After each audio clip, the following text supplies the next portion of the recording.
여러분 안녕하십니까? JTB 뉴스입니다. 이낙연 국무총리 후보자가 군산조선소 문제 해법을 찾기 위해 취임 뒤 군산에 방문하겠다는 입장을 밝힌 것으로 전해졌습니다. 새만금 사업과 전북 혁신도시 활성화 등 전북의 다른 현안도 챙기겠다는 뜻을 전한 것으로 알려졌습니다. 보도에 송창용 기자입니다. 이낙연 국무총리 후보자가 인사청문회가 끝나고 취임하면 곧바로 군산을 찾을 것으로 보입니다. 새 정부 고위 관계자에 따르면 이 후보자는 조만간 군산조선소를 직접 방문해 지역의 의견을 듣고 정부의 대책을 제시할 것으로 알려졌습니다. 또한 새만금 사업과 전북 혁신도시 등 전북의 다른 현안도 챙길 것으로 전해졌습니다.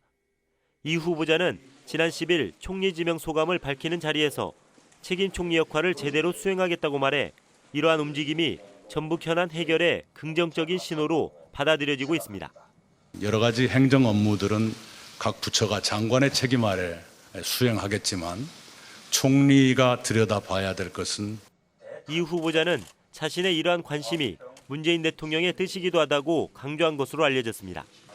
문 대통령이 호남에서도 소외되고 있는 전북을 특별히 챙길 것을 주문했다는 것입니다.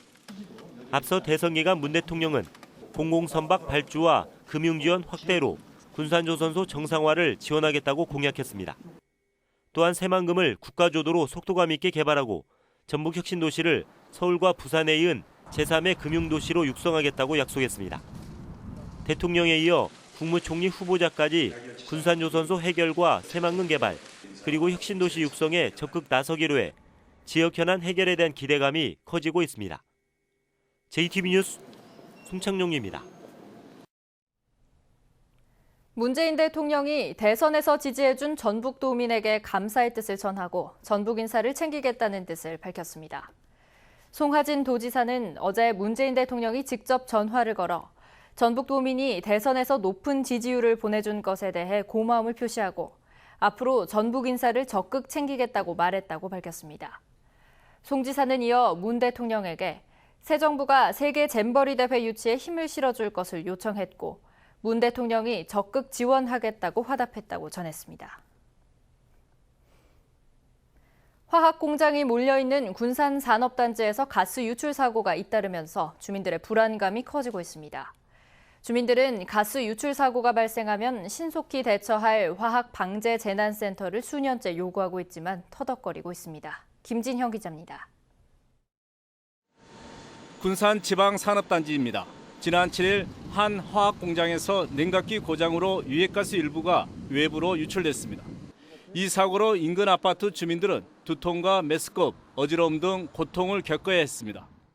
주모범인가 박았는데 머리가 띵하고 막 어지러 버리더라고. 그러면서 이렇게 오바이트가 나오려고 하더라고. 그래서 얘 빨리 문 닫아놔. 지난 2015년에도 근처의 다른 화학공장에서 유해가스가 유출돼 주민들이 중독 피해를 입는 등 사고가 잇따르고 있습니다. 군산은 산업단지를 중심으로 화학공장이 70여 곳에 이르러 유해가스 유출 사고의 위험이 높은 지역입니다. 가스 유출 사고가 잇따르지만 전문적으로 처리할 기관이 없어 40km 떨어진 익산에 있는 화학재난방지센터가 맡고 있습니다. 그러나 화학사고의 골든타임은 30분. 익산에서 군산까지 1시간가량 소요돼 제때 처리하기에 한계가 있습니다. 이 때문에 2년 전부터 군산에 화학재난방지센터가 추진되고 있지만 아직까지 아무런 진전을 보지 못하고 있습니다. 재난센터를 만들어달라고는 여러 시군이 얘기하지만 군산시만 해준다는 것은 환경부에서나 소망청도 단체가 필요하죠. 무방비 상태에서 빈번한 가스 유출 사고에 노출된 군산 산업단지 주변 주민들이 불안감에 떨며 하루하루를 보내고 있습니다. JTB 뉴스 김진영입니다. 나 홀로 사는 1인 가구가 늘고 있습니다. 특히 전북에는 원룸에 사는 여성 1인 가구가 많은데요. 방범 설비가 제대로 갖춰지지 않아 여성들이 불안에 떨고 있습니다. 나금동 기자입니다. 원룸을 돌며 상습적으로 금품을 훔친 혐의로 가스배관을 타고 원룸에 침입해 여성을 성폭행한 혐의로 방범이 취약한 원룸은 성범죄자들과 절도범들의 표적입니다. 밖으로 드러난 가스배관은 이들의 주된 침입로입니다. 전주 시내의 한 원룸촌입니다. 보시는 것처럼 가스배관이 겉으로 훤히 노출돼 있습니다. 제가 한번 올라가 보겠습니다. 이처럼 성인이 마음만 먹으면 쉽게 올라갈 수 있습니다. 전북의 1인 가구는 21만 3천 가구, 전국 평균보다 높은 30.4%를 차지하고 있습니다. 특히 1인 가구 가운데 나홀로 사는 여성은 10곳 중 7가구로 대부분 원룸에 살고 있습니다. 네, 불안하죠. 여름 같을 때는 또 잘 때 창문 열고 자고 싶은데 방범창도 없고 해가지고 좀 누가 들어올까 무섭기도 해요. 원룸의 방범시설이 취약한 이유는 미비한 법 규정 때문입니다. 500세대 미만의 다세대 주택은 범죄 예방을 위한 건축 설계가 의무 규정이 아니기 때문입니다. 원룸 주인들이 자발적으로 방범시설을 설치하지 않는 한 강제할 방법이 없는 겁니다. 관련법이 정비되지 않고 건물주가 뒷짐만 지는 사이 원룸에 사는 나홀로 여성들만 불안에 떨고 있습니다. JTB 뉴스 나금동입니다. 원룸에 사는 나홀로 여성 가구가 늘고 있는 만큼 방범 대책을 마련하는 일이 과제인데요. 어떤 대안이 있는지 또 문제점은 없는지 살펴봤습니다. 하원호 기자입니다. 익산의 한 원룸입니다. 가스배관에 가시덮개를 씌워놨습니다. 절도범들이 배관을 타고 올라가기 어렵게 만든 겁니다. 창문에는 튼튼한 방범창을 달았고 곳곳에 CCTV도 설치했습니다. 고층 빌라를 가봤는데 엘리베이터 타고 가도 괜히 선뜻하고 혼자 타니까 늦게 갈 때는 되게 무섭고 그렇더라고요. 근데 여기는 밤늦게 들어와도 그래도 안심이 되고. 경찰이 직접 방범 상태를 확인하고 인증해준 여성 안심 원룸입니다. 야간에 그 조도, 그다음에 방범창, 그리고 가스 배관, 외부 가스 배관을 덮개라든가 가시캡을 설치를 해서 외부에서 배관을 타고 침입하지 못하도록. 이처럼 건물 설계나 도시 계획에 범죄 예방 요소를 반영하는 걸 세테드라고 부릅니다. 우리나라에도 10년 전부터 이 개념이 도입됐는데 최근에서야 전라북도와 전주시 등 5개 자치단체가 관련 조례를 만들었습니다. 하지만 적용 대상은 공공건물에 그치고 있고 시행을 위한 기본 계획조차 마련돼 있지 않습니다.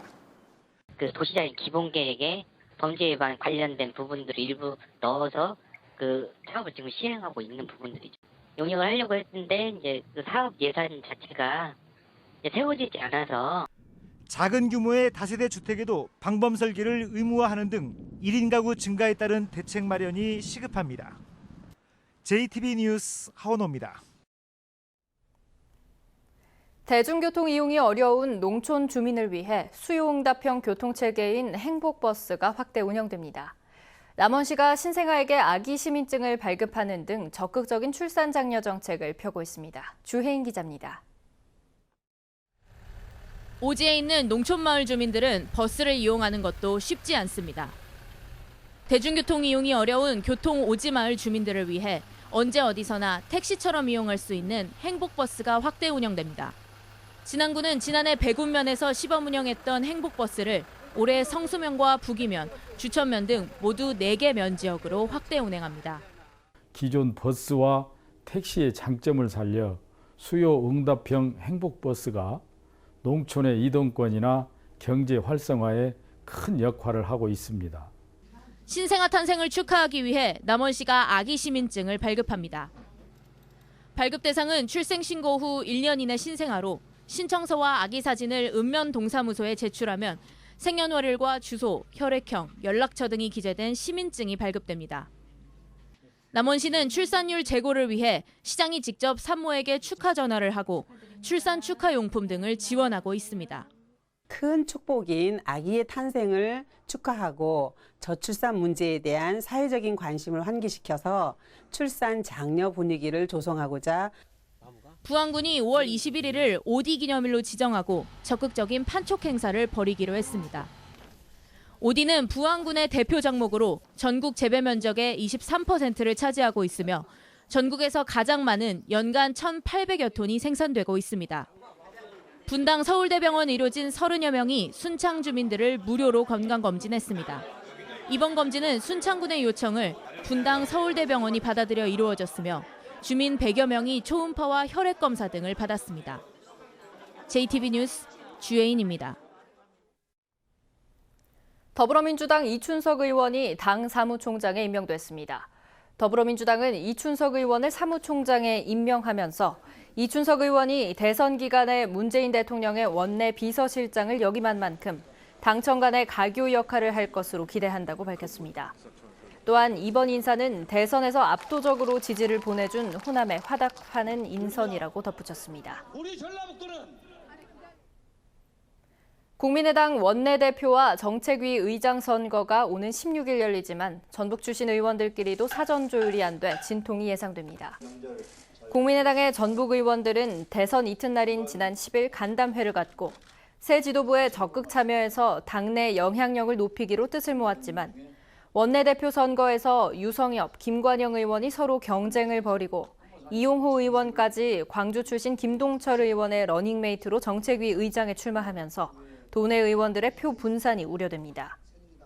국민의당은 모두 40명의 의원 가운데 전북 지역구 출신 의원만 7명이나 되지만 지난해에도 당 지도부에 입성하지 못해서 제 목소리를 내지 못했다는 비판을 받아왔습니다. 군산과 충남 서천을 잇는 동백대교가 지난 2008년 공사를 시작한 지 10년 만에 개통됩니다. 군산시는 모두 2,300억 원이 투입된 길이 3km의 동백대교가 현재 90%의 공정을 보이고 있으며 가로등 설치 등 마무리 작업이 끝나면 오는 7월부터 부분 개통될 예정이라고 밝혔습니다. 군산시는 동백대교가 개통되면 물류 비용이 절감되고 관광객 유치에도 도움이 될 것으로 기대하고 있습니다. 전북 혁신도시의 인구가 2년 만에 2배 가까이 늘면서 3만 명에 육박하고 있습니다. 지난 3월 말 기준 전북 혁신도시 인구는 모두 25,131명으로 2년 전인 2015년 초 15,613명에 비해 2배 가까이 늘었습니다. 전라북도는 오는 9월 12개 이전 기관 가운데 마지막으로 한국식품연구원이 입주하면 혁신도시 인구가 3만 명을 넘을 것으로 예상했습니다. 20세 이하 월드컵 경기가 열리는 날에 해당 노선의 시내버스 운행이 크게 확대됩니다. 전주시는 오는 20일과 28일, 다음 달 4일에 전주 월드컵 경기장을 지나는 시내버스를 기존 33대 이외에 21대를 추가로 투입하기로 했습니다. 임시버스는 각각 평화동과 전주역에서 월드컵 경기장까지 경기 시작 2시간 전부터 경기가 끝난 직후까지 운행됩니다. 익산 등 고도지구에서 각종 건축 허가가 대폭 간소화됩니다. 문화재청은 고도지구에서 소규모 건축물의 신축과 증축, 이전 등 경미한 건축 행위에 대해서는 심의 절차를 생략하도록 시행령을 개정해 오는 30일부터 시행한다고 밝혔습니다. 문화재청은 이럴 경우 기존에 한 달가량 걸리던 관련 허가 기간이 나흘로 크게 단축될 것으로 보고 있습니다. 오늘 오전 4시 30분쯤 정읍시 신태인읍에 있는 51살 이모 씨의 창고에서 불이 났습니다. 불은 창고 내부 85제곱미터와 고서, 항아리 등을 태워 소방서 추산 1,790만 원의 재산 피해를 낸 뒤 30분 만에 꺼졌습니다. 경찰과 소방당국은 정확한 화재 원인을 조사하고 있습니다. 전북은 오늘 대체로 맑은 가운데 오후부터는 구름이 많아지겠습니다. 낮 최고 기온은 전주 21도 등 19도에서 22도로 어제와 비슷하겠습니다. 미세먼지 농도는 보통 수준이 예상됩니다. 내일도 대체로 맑겠고 가끔 구름이 많을 것으로 보입니다. 내일 아침 최저 기온은 8도에서 12도, 낮 최고 기온은 20도에서 22도로 오늘과 비슷하겠습니다.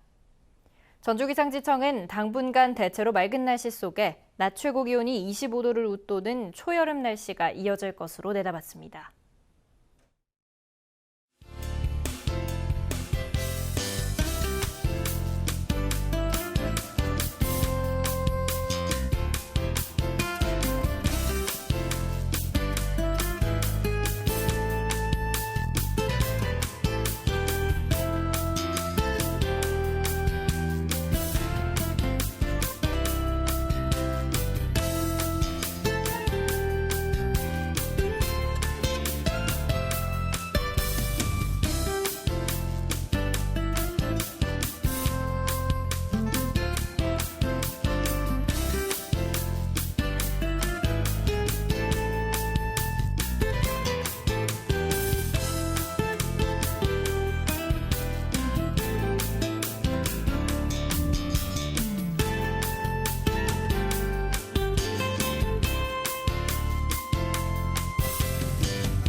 JTV 뉴스를 마칩니다. 시청해주신 여러분 고맙습니다.